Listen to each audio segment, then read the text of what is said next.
Irmãos, vamos abrir a palavra do Senhor no livro de Romanos, no capítulo 6. Aleluia! Glória a Deus. Esse texto é uma verdadeira aula sobre salvação. Aleluia, Jesus. Glória a Deus.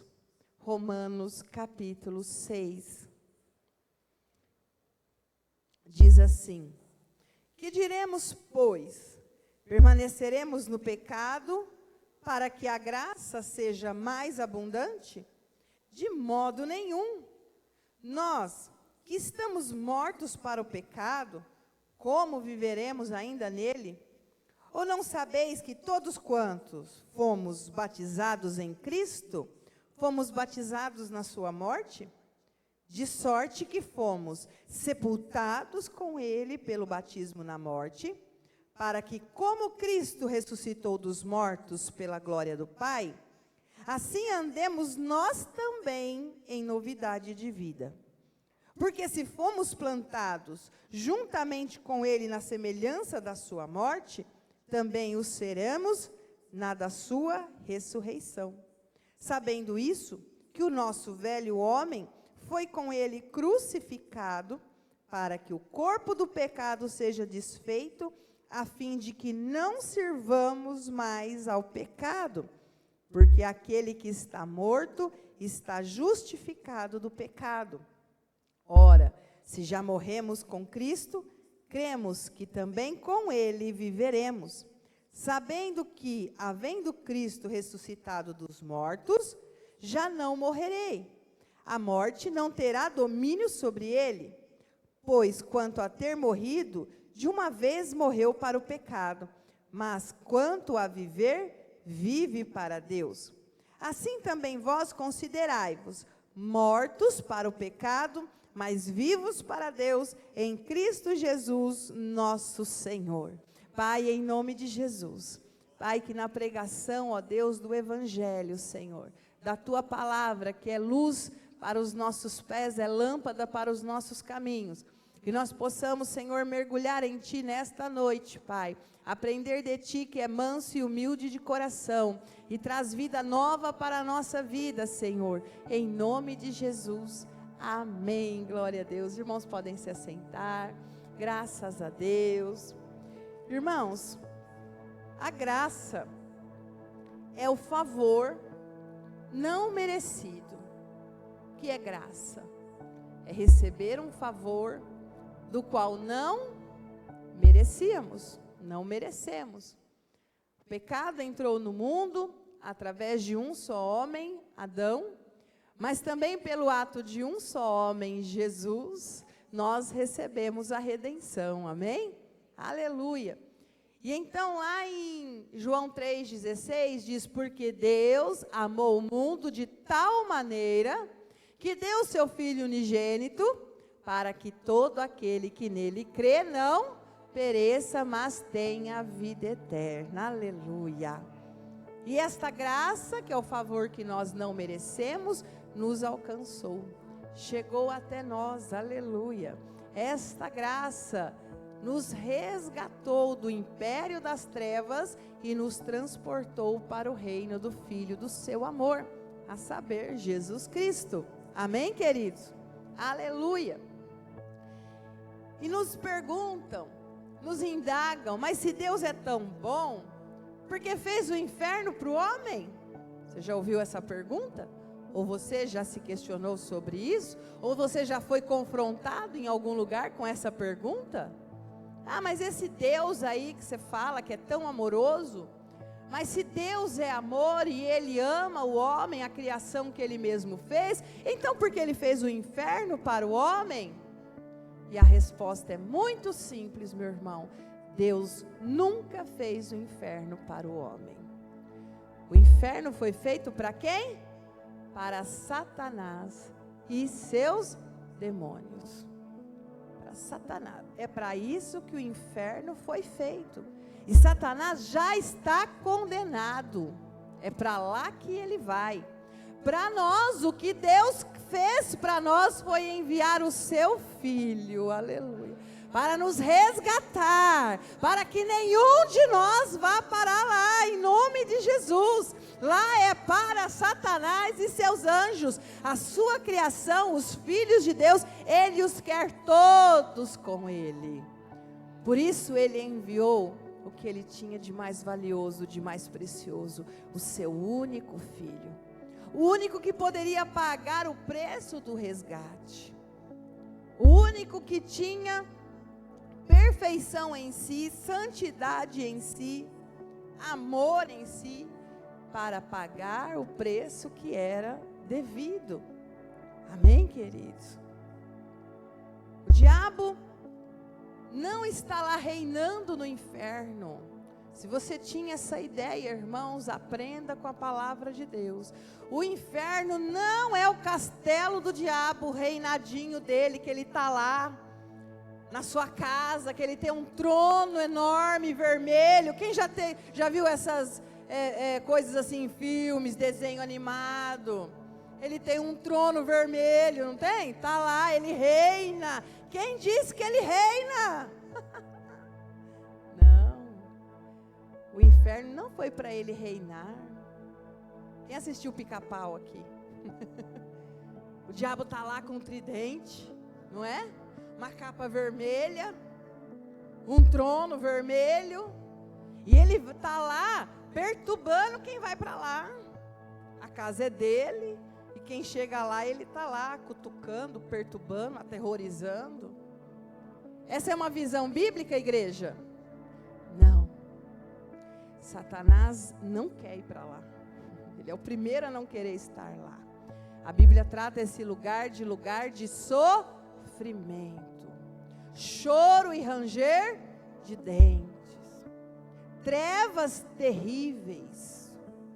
Ele não está lá reinando, irmãos. Lá não é a casinha dele. E ele não está lá para te perturbar. Te perturbar não, né? Fala, está amarrado em nome de Jesus. Está amarrado que eu não vou para lá. Para perturbar aqueles que lá chegarem. Ele não vai ter essa condição, porque aquilo foi feito para sua condenação. Ele estará em sofrimento eterno, ele estará em condenação eterna. Ele não vai estar em vantagem para perturbar mais ninguém. Todos serão atormentados dia e noite. E o Senhor Jesus morreu naquela cruz para pagar o preço, para que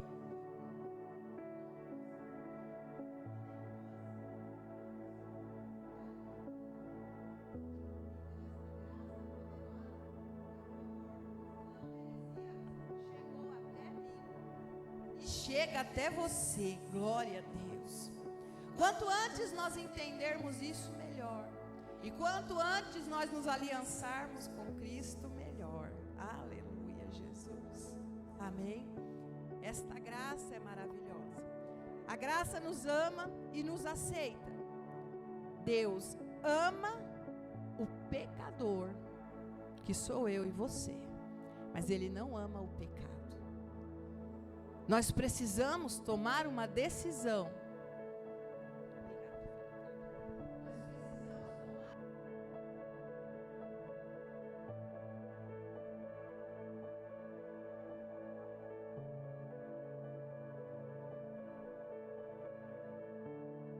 Tomar. Por isso nós não batizamos os bebês, por isso nós não batizamos crianças pequenininhas. Porque há condição de tomar essa decisão? Há condição, há consciência do pecado, há consciência da sua vida nesta terra, e de que sem Jesus ela não pode continuar, e de que sem Jesus aquilo que está determinado para Satanás vai chegar até ela, a condenação vai servir. Há consciência disso para crianças pequenininhas? Não tem, não tem. Por isso nós batizamos as pessoas já em idade de consciência. Amém? Qual é a idade certa para batizar? A partir do momento que há consciência. a consciência de que eu não quero outra vida a não ser Jesus. E às vezes as crianças já têm essa consciência com 8, 9, 10 anos. Amém, queridos? A consciência de que existe o pecado que me leva para o inferno, mas eu quero uma vida com Cristo que me leva para a glória. Glória a Deus. E nós precisamos tomar consciência, mesmo filhos de crentes, nós não batizamos filhos de crentes automaticamente. Completou tal idade, completou 12, completou 11, completou 13, a gente batiza. É assim, irmãos? Não. Porque tem que haver essa consciência. Tem que haver essa decisão. A Bíblia diz para nós ensinarmos a criança no caminho. Nós, como pais cristãos, servos de Deus, tementes a Deus, nós não queremos outro caminho para os nossos filhos. Não há como nós desejarmos outra vida para os nossos filhos que não seja salvação. Mas eles precisam ter essa consciência. Sempre há o momento da conversão, não importa a sua idade, mas vai chegar o momento da conversão. Vai chegar o momento em que a pessoa vai se ver diante de Deus. Ela vai saber, a partir daqui não tem mais papai, mamãe, a partir daqui não tem o tio, não tem padrinho, não tem madrinha, a partir daqui é eu e Deus, e se eu não me decidir por Cristo, eu não terei vida eterna. Amém, irmãos? Às vezes essa consciência, ela vem até tardiamente. Às vezes é necessário que as experiências da vida nos façam entender a realidade disso, nos façam entender a necessidade disso, e aí nós nos convertemos. Aleluia. Filho de crente não é crentinho, não sai de fábrica, não é assim. Somos ensinados. Meus pais cristãos me ensinaram, tementes a Deus me ensinaram, fizeram tudo que estava ao alcance deles para que a palavra fosse colocada e bem colocada no meu coração. Mas eu me lembro quando eu decidi por Cristo. Amém, queridos? Que seja assim nas nossas vidas, nas nossas famílias, em nome de Jesus. Que nenhum de nós tenha que provar o mundo para entender que o melhor é Jesus. Que nenhum de nós tenha que provar de uma quase queda no abismo para entender que o inferno não foi feito para nós. Nós temos condição de ser salvos através de Cristo. Que não seja através da dor, mas seja por fé e convicção no nome santo de Jesus. Aquele que crê e for batizado. Glória a Deus. Aqui Paulo está dizendo sobre a graça, e ele diz, bom, então se a graça nos ama, se a graça, Jesus nos alcançou, nos amou, mesmo sendo pecadores, mesmo sabendo que não somos perfeitos, esta é uma lição que eu gosto de ensinar à igreja, isso tem que estar claro, amém, irmãos? Isso tem que estar claro no corpo de Cristo, no nosso viver, no nosso relacionar. Isso tem que estar claro no nosso receber pessoas na igreja. Nós não somos os perfeitos. Nós não estamos aqui num grupo seletos de pessoas que já alcançaram a perfeição. Por isso nos reunimos aqui. Um clube de perfeitos. É isso que a igreja é, irmãos? Não.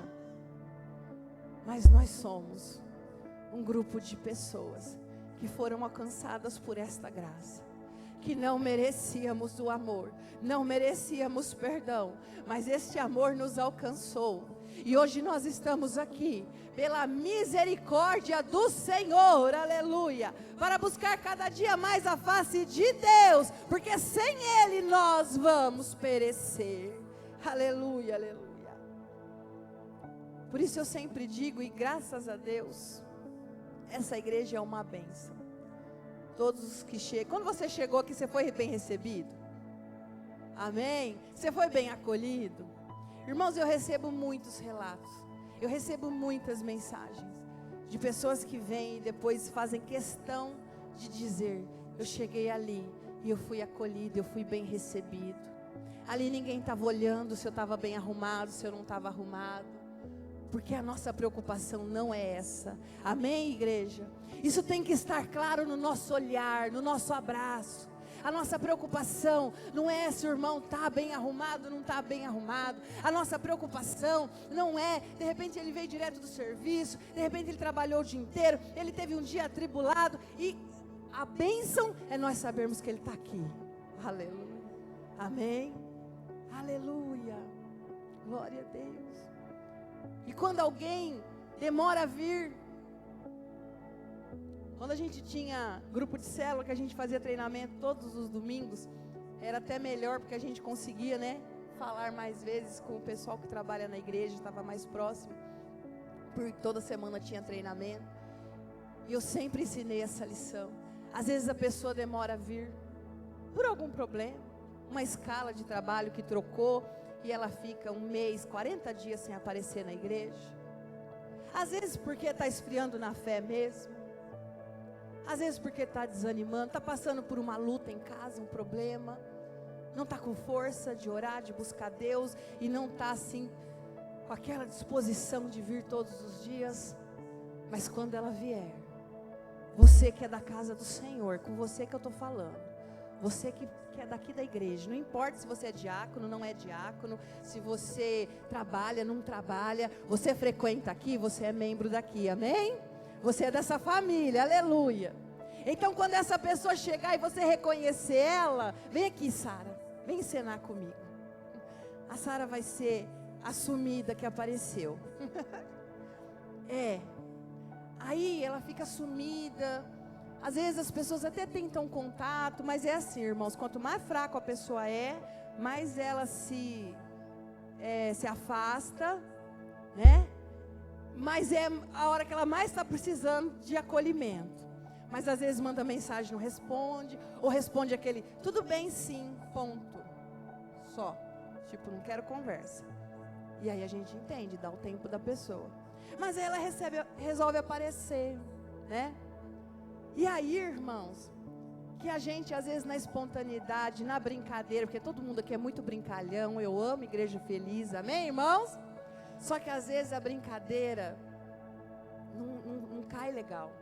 Já vai assim, desviada, ai que bom que você veio, pensei que você não ia aparecer mais, alguém brigou com você aqui? Aí ela, irmãos, já está há 3 dias falando assim, eu podia ir na igreja, né? Não era assim que você estava pensando? Com certeza. Podia ir, será que eu vou domingo? Acho que eu vou. Não vou não. Aí eles vão ficar perguntando. Não passa isso, irmãos, na cabeça? Aí eles vão ficar cobrando, vão falar, vão ficar falando que eu fui para outra igreja, vão ficar falando que eu estou no pecado, vão achar que eu fiz um monte de coisa errada, acho que eu não vou, mas aí o Espírito Santo está cutucando, mas eu devia ir, eu tinha que ir. Aí ela tomou coragem e veio, mas ela é abordada dessa forma, irmãos, ela enfrentou luta com demônios para chegar aqui. Ela enfrentou a hora de olhar no espelho e estar prontinha e falar, não vou, adianta nada, minha vida está uma desgraça, adianta nada ir lá, adianta nada, Deus não me ama. Ela enfrentou tudo isso para chegar aqui. Então quando ela chegar, ele chegar, seja homem, seja mulher, seja novo, seja velho, seja jovem, seja adolescente, como é que nós vamos receber? Sara, que bom te ver, Sara. Eu queria tanto te ver aqui, Sara. Essa igreja te ama, Sara. É assim que nós recebemos. Amém, queridos? Aleluia, obrigada, Sara. É assim que a igreja recebe. Com certeza, se ela sentir segurança, se ela sentir que ela precisa, ela vai procurar alguém para conversar. Ela vai falar, ela vai procurar uma jovem, se ela é uma jovem, uma moça. Ela vai procurar, se é um homem, vai procurar um irmão, um diácono, pastor. Se é alguém, pastora, tem 5 minutos para mim? Eu precisava conversar com a senhora. Passando isso. Mas nós como corpo, irmãos, nós não somos melhores, irmãos. Como que nós vamos falar? E aí, desviado, voltou para a igreja? Por quê? Você é bom assim? Eu estou tão bom assim, que eu estou numa posição de aqui em cima, recebendo quem vem lá de baixo. Não estou, irmãos. Se não é a misericórdia de Deus, nem eu estava aqui hoje. Se não é a misericórdia de Deus, nem você estava aqui hoje. Então só recebe, só abraça, fala que bom te ver. Como eu amo como você vem na igreja. Ah, como eu gosto de cultuar a Deus com você. Amém, queridos? É assim que a igreja ensina sobre graça, sobre amor, sobre acolhimento. Louvado seja Deus. Que nós sejamos, que nós possamos viver esta graça. Amém? Paulo está dizendo, se nós que somos pecadores, Jesus nos aceitou, então é isso? Então a gente pode viver no pecado? Então vamos deixar virar bagunça? Então não precisa nada, então a gente pode sair daqui e fazer o que a gente quiser? Então a gente pode fazer o que der na telha? Que Deus não vai se importar? É isso que a Bíblia diz? Não. E ele responde no versículo 2. De modo nenhum. Olha, permaneceremos no pecado para que a graça seja abundante? De modo nenhum. Nós que estávamos mortos para o pecado, como que nós vamos voltar para ele? Aleluia. Como que nós vamos voltar, irmãos? Amém? A vida que você deixou lá no mundo é uma vida de abismo, é uma vida de trevas. Não tem nada para nós lá no mundo. Não tem nada. Não tem nada. Jovem, não tem nada para você lá no mundo. Mulher, não tem nada para você lá no mundo. Homem, não tem nada para você lá no mundo. O mundo jaz no maligno. Sabe o que essa expressão quer dizer? É alguém que está enterrado, tem uma lápide. Aqui jaz fulano de tal. O mundo está enterrado, uma lápide. O mundo jaz no maligno. O mundo está enterrado nas trevas, no maligno. E nós estamos aqui buscando poder de Deus, misericórdia do Senhor, edificação no corpo de Cristo, para que dia após dia nós possamos caminhar em novidade de vida, como Paulo nos fala aqui, para que a gente possa guardar a nossa coroa, para que ninguém venha roubar a nossa salvação. Amém? Desta maneira, irmãos, que nós seremos salvos em Cristo Jesus. E nós não precisamos entender o nosso valor, o valor que Jesus nos dá, o valor que Cristo nos dá, ao ponto de entregar o seu filho, o seu único filho, ao ponto de entregar seu filho para nos resgatar. Qual pai ou mãe daria o seu filho por alguém? Irmãos, eu amo vocês, mas eu não daria. Meus filhos, e olha que tão grande já, hein? E olha que já são dono do nariz. Não, eu não entrego. Eu não entrego. Meus filhos. Mas Jesus entregou o seu filho, que morreu naquela cruz, acusado de crimes que não cometeu, levando o peso, o fardo dos nossos pecados. Os nossos pecados estavam sobre ele. Aquela cruz, irmãos, o peso daquela cruz não foi apenas o peso da madeira, colocado em alguém que já tinha sido surrado, que já estava ali, sucumbindo. Aquela cruz continha o peso do meu pecado, da minha vida de descrença, da minha vida longe de Deus, das vezes que eu não criei no Senhor, das vezes que eu duvidei do seu poder, das vezes que eu deixei de buscar Ele como deveria ter buscado. Todo esse peso estava naquela cruz. Porque Ele viu valor em nós. Porque Ele viu algo em nós, irmãos, que ninguém mais veria. Ele viu algo em nós, que dentro de nós tem o sopro do Pai. Façamos o homem a nossa imagem. E soprou. Se você tem vida, você tem aquilo que é de Deus dentro de você. Aleluia. Não tem nada mais precioso do que a nossa vida, irmãos. A nossa vida. Por isso nós temos que buscar a Deus, porque o diabo, como eu estava dizendo na terça-feira, o intuito do diabo nunca é aquela luta, aquela prova, aquele problema que vem. O diabo não vai ganhar nada com isso. Ele colocou uma enfermidade. O que o inferno, o que Satanás ganharia com um crente doente? Mas é o caminho que ele usa para abalar a nossa fé com Deus e romper o nosso relacionamento com o Criador. É o caminho que ele usa, é a ferramenta que ele usou para chegar. Lembram-se de Jó? O diabo chega para Deus e diz também: claro que ele te adora, claro que ele te serve, ele tem tudo, bênção, dinheiro, saúde, paz em casa, uma família abençoada. Quem que não vai falar, que não quer ir no culto de domingo? Todo mundo.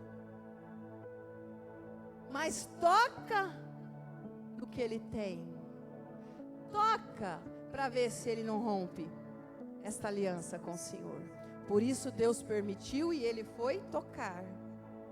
Então ele começou tirando os bens, depois ele tirou os filhos, depois ele colocou enfermidade, tirou a saúde. E nunca foi esse o objetivo final de Satanás. Quem está entendendo, dá uma glória a Deus. Amém? Estão me acompanhando? Esse não era o intuito final, não era o objetivo. Só deixar Jó pobre? Irmãos, vamos ser práticos. Se nós ficarmos pobres e não perder a fé, é um pobre salvo, glória a Deus. O diabo não perdeu nada. Nós ficarmos doentes e não ser abalada a nossa fé, a gente vai morrer e ir para a glória com o Senhor. Glória a Deus, o inferno não perdeu nada. O que ele quer é usar isso para romper a nossa aliança com o Senhor, para romper o nosso relacionamento com Deus. Por conta de um problema, de uma adversidade, de uma tempestade que se levanta, de uma afronta, de uma perseguição, de uma injustiça, a gente fica tão revoltado, fica tão chateado, tão irado, que nós começamos a falar: tá vendo? Não adianta servir a Deus. Tá vendo? De que adianta louvar o Senhor? De que adianta ser fiel a Deus? E aí se rompe o relacionamento com Deus. Aí o diabo ganhou mais um, para ir para o inferno, que não era para o homem, era só para ele. Então nós temos que vigiar, irmãos, para saber que com bênção, ou na angústia, ou na tribulação, nós nunca vamos deixar de amar ao Senhor. E de ter com Ele um relacionamento maravilhoso, profundo e intenso com o Senhor. Aleluia. Se vai ter prova, vamos passar na prova dando glória a Deus. Com o Senhor comigo. Aleluia. Vem a tempestade, mas Deus está no barco, está tudo certo. Aleluia, Jesus. Amém. A sua vida é o que Deus tem valor para Deus. É o que mais é valioso para o Senhor. É a nossa vida e a nossa salvação. Tem aquela ilustração que um aluno estava se sentindo muito inútil, muito sem valor na vida. Eu não sirvo para nada em cima dessa terra. E começou a desabafar com seu professor, muito sábio. Começou a desabafar, e o professor disse assim para ele: olha, eu estou muito ocupado, eu nem estou podendo ouvir, mas ele estava ouvindo o que o jovem estava falando. Eu nem estou podendo ouvir tudo isso que você quer falar e tal, eu estou muito ocupado, eu tenho que resolver isso aqui, eu tenho esse anel, eu queria que você me ajudasse, depois a gente conversa. Mas antes eu queria que você me ajudasse. Pega esse anel, vai na vila e tenta vender esse anel. Mas olha, não me volte aqui com menos de uma moeda de ouro por esse anel, por favor. E aquele aluno sai meio que chateado com o professor nem ouviu seu desabafo, nem ouviu, né, seu choro, já mandou fazer alguma coisa, um favor. Ah, tá bom, vou fazer. E foi na vila. E ele andou com aquele anel em todos os lugares possíveis de se vender. Quando ele oferecia aquele anel, as pessoas falavam: ah, uma moeda de ouro é muito por esse anel, eu não dou. E o outro eu também não dou. Não, eu não dou. Aí ele achou talvez quem desse 3 moedas de prata, ou um pouquinho mais moedas de bronze, mas uma moeda de ouro ele não achou ninguém que desse por aquele anel uma moeda de ouro. E ele volta chateado, ele falou: não falei que não servia para nada, não serviu nem para vender um anel. Professor, ninguém, nós não vamos conseguir uma moeda de ouro nesse anel. Não adianta a gente tentar enganar ninguém. Mais uma vez o professor sábio falou: ah, tá, você achou que a gente estava enganando as pessoas por vender por uma moeda de ouro? Faz assim, a gente realmente não pode enganar as pessoas. Não podemos vender sem saber o real valor. Agora eu quero que você volte à vila, mas agora você vai direto à casa do relojoeiro. Ele sabe avaliar. Então pergunte a ele quanto vale, mas não venda para ele, volte para cá. Porque aí nós vamos saber exatamente o valor. E nós não vamos precisar ficar oferecendo por um valor que não vale. E então ele pegou o anel e foi novamente à vila e foi direto na relojoaria. E o relojoeiro, quando olhou, analisou, olhou e falou: olha, menino, o máximo que eu dou por esse anel é 8 moedas de ouro. E o menino: 8? 8? Sim, é o máximo. Mas posso conseguir até 10 se você não tiver muita pressa. E o menino pegou o anel e voltou para trás: professor, este anel vale mais de 8 moedas de ouro. E o professor disse: sim, eu sabia disso o tempo todo.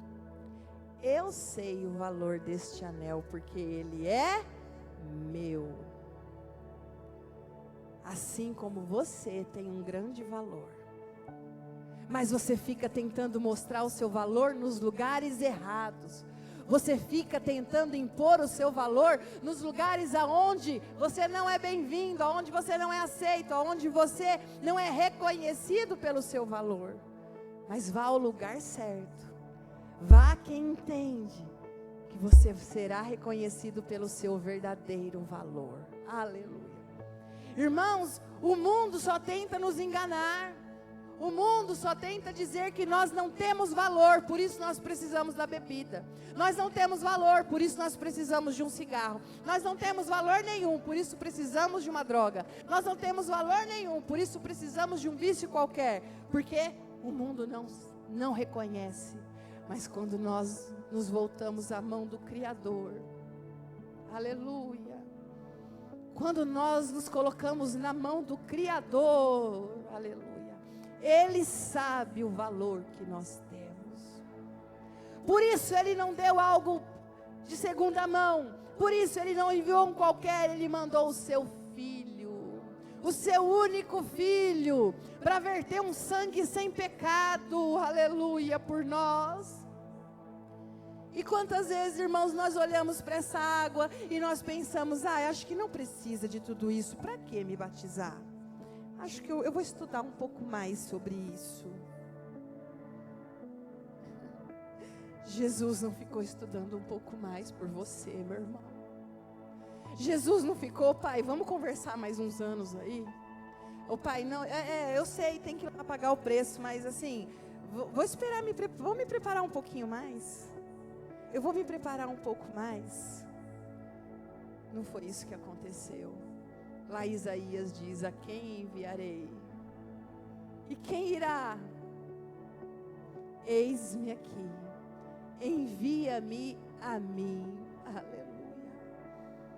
Ele não olhou, ele se despiu da sua grandeza, da sua santidade, da sua glória,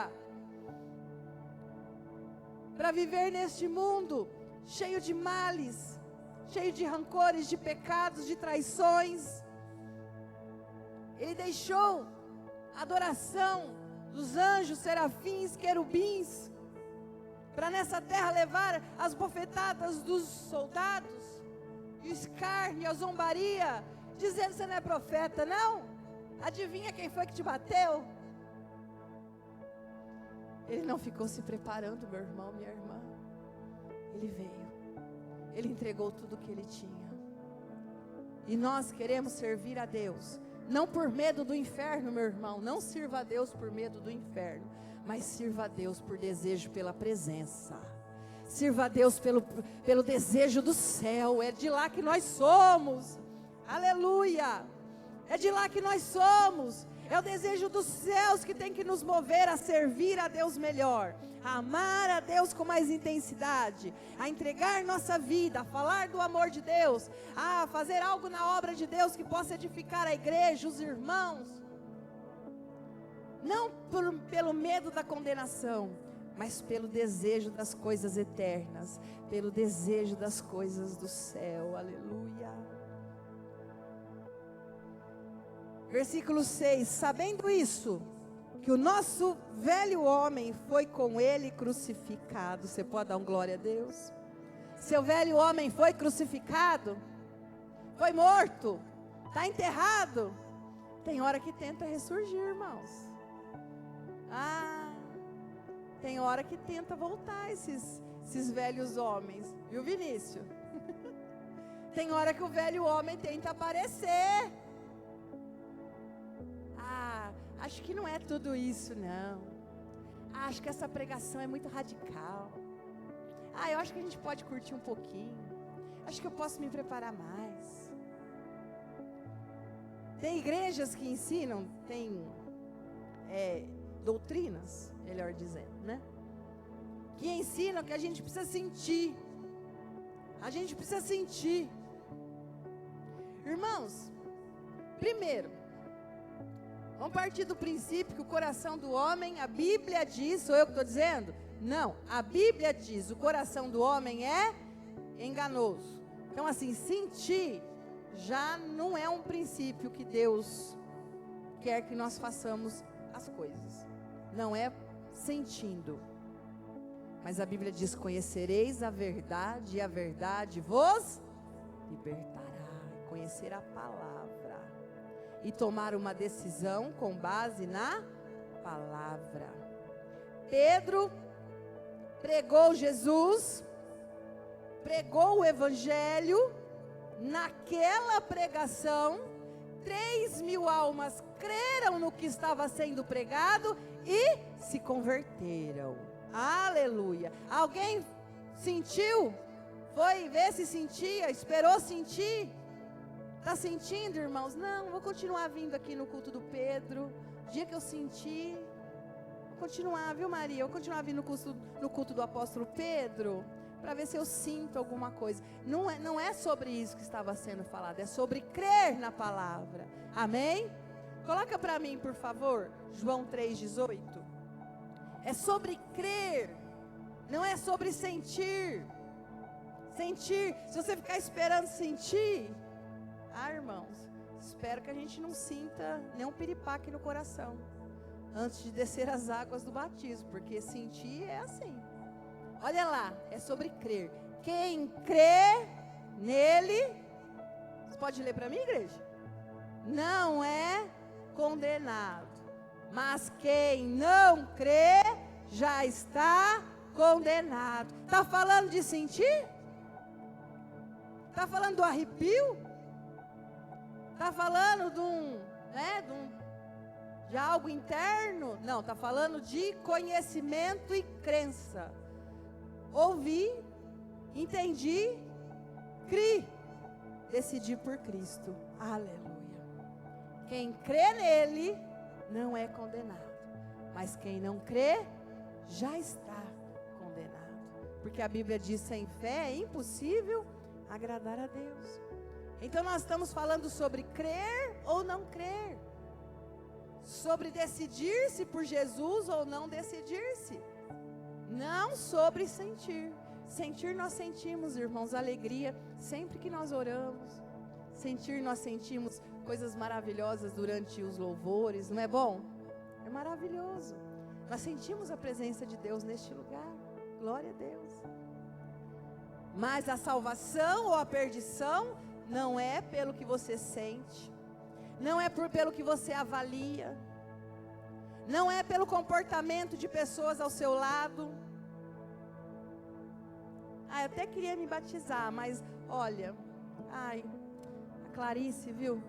Ó. Aí fica olhando para o irmão, fica olhando para o outro, fica olhando para o outro, fica olhando para o parente. Até queria me batizar, mas o meu sobrinho, meu tio é crente. Ai, você visse a vida tudo errada dele. Ai. Uma vez tem um testemunho lá de casa. Conta a minha mãe. Eu não lembro se era o tio Eloy que dizia isso, eu acho que era. Ele falava assim: eu não vou para a igreja não. Esses crentes aí dão uma de certo, uma de santo, uma de bom. Mas estão tudo errado. Estão mais errado que eu que estou fora. E era a desculpa que ele dava. Vamos para a igreja, fulano. Ele falava: eu não vou não com esses crentes aí. Eles falam que está certo, mas estão tudo errado. Estão mais errado que eu. Não ia para a igreja. Até que um dia alguém respondeu assim para ele: olha, se eles estão errados, entra você lá como certo. Acabou a resposta dele, né? Então entra você como certo, pronto. Dá exemplo para eles, vai lá ensinar para eles como é que é ser crente. Não é, irmãos? Nós precisamos olhar para Jesus, não para quem está ao nosso lado. Nunca houve um tempo de tantos escândalos dentro das igrejas, e eu posso abrir, tanto nossa como outras, católicas, evangélicas, tradicionais, pentecostais, tá geral. Tá ou não tá, irmãos? Ou vocês vão falar para mim que não sei. Por conta das redes sociais, por conta da informação agora que é escancarada, né? Não se esconde mais nada. Isso não é ruim, isso é bom. Mas nunca foi tão evidenciado para que... Aí a ferramenta do diabo. O diabo está usando dessa brecha para tirar a fé dos corações daqueles que deveriam se chegar a Cristo. Mas falar, depois do que eu vi na internet, lá na igreja que eu não vou. Depois do que eu vi aquele pastor que traiu a mulher dele, depois daquela pastora que foi pega em escândalo, depois daquele áudio que eu escutei, depois daquela briga de reunião que eu vi, depois que o presidente fulano fez isso, eu não vou para a igreja. Por que não? Por que é que não pensam? Depois do que Jesus fez por mim. Depois do que eu entendi que Jesus fez por mim, não há nada mais que eu possa fazer a não ser me render a Jesus, a não ser me entregar a Jesus. Aleluia. Depois do que eu entendi que a palavra é pregada e eu criei, agora eu quero salvação, eu quero vida eterna, eu quero orar e ter Jesus presente na minha oração. Eu não quero mais apenas rezas repetidas, palavras que eu não sei onde vão chegar. Eu quero falar com Deus Todo-Poderoso que está comigo, que é verdadeiro, que se faz presente. Aleluia! Glória a Deus! É noite de salvação, meus irmãos. É noite de salvação, aleluia! Glória a Deus! Eu creio que Deus quer tocar a tua alma, teu coração. Para nós que já cumprimos este ritual, não foi tudo. Vamos vigiar e permanecer até Jesus voltar e pregar para aqueles que precisam de salvação. E pregar, não como sendo os bons. Amém? Mais uma comparação. O evangelho não é o certo falando para o errado. O O evangelho não é o bom falando para o ruim. Isso não é pregar evangelho. Se algum dia você pregou evangelho desse jeito, você fez errado. O evangelho não é o santo falando com o pecador. O evangelho não é o bom falando para o ruim. Se converte, hein? Você vai para o inferno, hein? Se eu fosse você... Não, o evangelho não é isso, irmãos. O evangelho não é isso. O evangelho é um mendigo dizendo para o outro mendigo que ele sabe aonde tem pão. A única vantagem que ele tem é que agora ele descobriu onde tem pão. E ele não quer que o outro mendigo morra de fome também. Porque eu estava morrendo. Eu estava morrendo de fome, eu encontrei pão. Então vem também, que tem pão para você também. Vem que tem pão na mesa, tem pão na mesa, tem pão na mesa. Tem pão, tem lugar na graça, tem lugar no reino. Vem também, vem também. Oh, aleluia. Isso é pregar o evangelho, irmãos. É dizer, vem, que o mesmo Jesus que me perdoou vai perdoar você. O mesmo Jesus que me recebeu vai receber você. O mesmo Jesus que me acolheu vai acolher você, aleluia. Eu também achava que eu não valia nada. Eu também não tinha nada na minha vida, mas o Senhor me acolheu. Fica de pé em nome de Jesus. Aleluia, Jesus. Glória a Deus.